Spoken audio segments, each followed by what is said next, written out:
Vous êtes ici dans un monument que je considère comme le plus beau et le plus intéressant de toute la Saintonge. Ainsi s'exprimait un connaisseur, monsieur Gouverneur, architecte restaurateur. Construite en 1047, l'abbaye est considérablement modifiée un siècle plus tard. À partir de ce moment, elle ne cessera d'être détruite ou saccagée par des pillards, des révolutionnaires ou des guerriers. 1327, les bandes de vagabonds, dits bâtards, l'assiègent. 1648, un immense incendie fait crouler les coupoles. Louis XIV, à la demande de sa mère, accorde des crédits pour les relever, mais sans suite. Avec la Révolution française et la dispersion de 85 religieuses, les autorités adjugent les bâtiments à l'administration de la guerre. L'église abbatiale est transformée en écurie. En 1924, petit espoir, la ville de Saintes rachète l'église au ministère de la guerre, mais les travaux ont à peine commencé qu'ils sont en partie ruinés par un bombardement américain en 1944.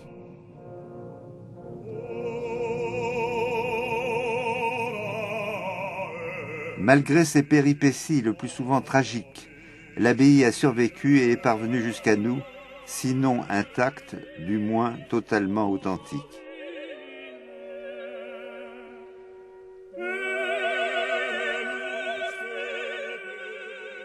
L'entrée de l'édifice est décorée d'un très beau portail, universellement connu grâce au moulage exposé au Musée des Monuments Français à Paris. Il est décoré de 4 archivoltes, toutes aussi intéressantes les unes que les autres. La première représente 6 anges adorateurs portant les instruments de la flagellation. Puis au centre, une main, celle de Dieu le Père.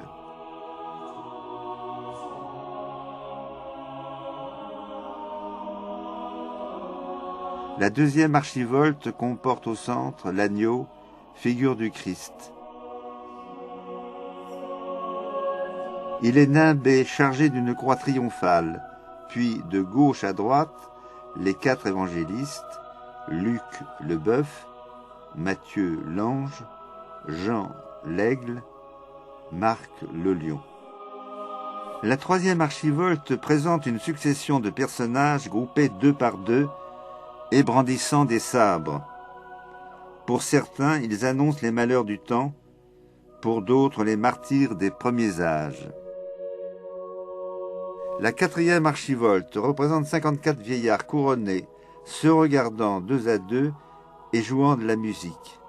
Ils figurent les 24 vieillards de l'Apocalypse qui entonnent un hymne perpétuel à la grandeur et à la majesté de Dieu. Le portail de gauche évoque la résurrection et l'accueil des hommes au ciel par Jésus-Christ. Le portail de droite la scène.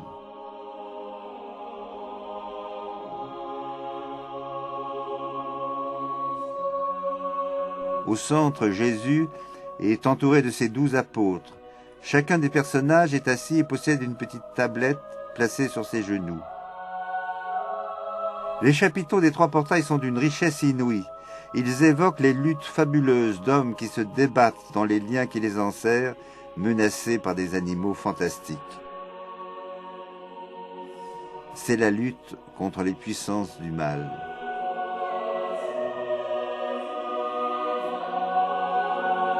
À l'entrée du sanctuaire, le père Boudot nous fait l'honneur des lieux. Ce qui me plaît dans cette abbaye, c'est tout d'abord sa dimension, qui m'évoque spontanément la grandeur de Dieu. J'aime dire que Dieu est le Très-Haut, le tout autre. Et puis, dans l'abside, il y a la petite lampe rouge avec tout près du tabernacle, qui nous dit que ce Dieu tout autre s'est fait tout proche de nous.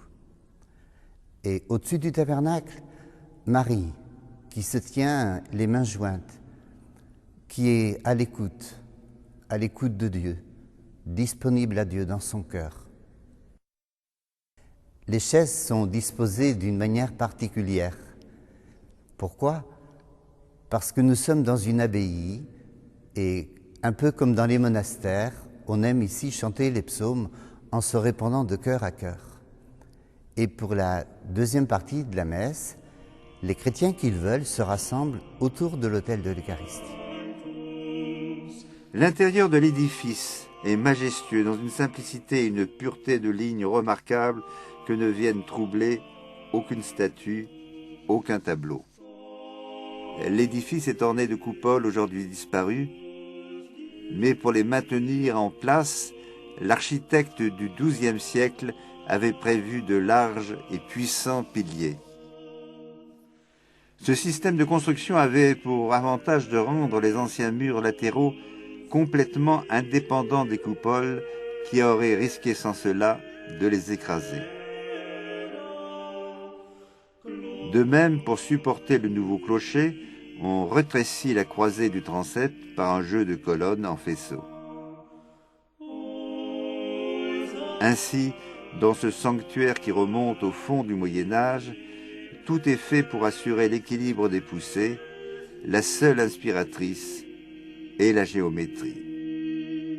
Mais aujourd'hui, ces murs nus sont recouverts de tapisseries. C'est un jeune artiste contemporain, Jean-François Favre, qui a eu l'idée d'illustrer les premiers versets de la Genèse.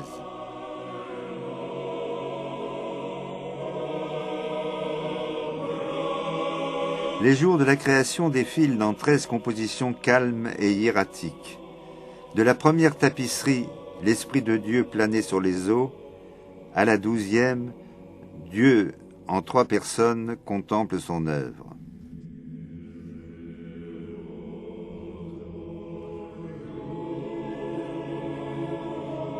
Enfin, dans la 13e tapisserie, les 7 jours de la création irradient à travers 7 visages au regard démesuré. Expression d'infini, et Dieu vit que cela était bon. Une mandorle entoure et réunit les 7 figures toujours en devenir. La multiplicité des couleurs manifeste et affirme la richesse de la conception du monde. Violet, couleur de la méditation, indigo de la sagesse, bleu de la liberté, vert de la quiétude, jaune de l'interrogation, orange de l'ardeur, enfin rouge de la vitalité. 7 couleurs essentielles qui accompagnent le croyant dans sa démarche spirituelle. Entrepris en 1982, cet ensemble n'a été terminé qu'en 1996. Il aura fallu quelques 18 000 heures de travail pendant 14 années et plus de 700 personnes pour arriver à bout de ce travail gigantesque. Mais cette œuvre symbolise bien la nouvelle vocation de l'abbaye, qui n'est pas seulement religieuse, mais culturelle. La municipalité s'est en effet rendue propriétaire des bâtiments conventuels et a entrepris une vigoureuse restauration. Les aménagements successifs des intérieurs ont permis de constituer des salles d'exposition, de réunion ou de concert au rez-de-chaussée de l'édifice, des chambres au premier étage.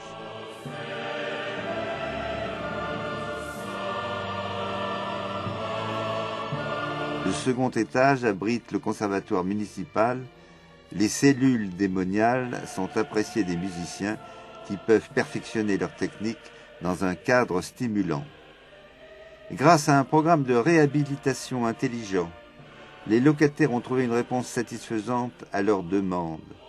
L'abbaye aux Dames n'est pas seulement un monument que l'on visite, mais où l'on vit.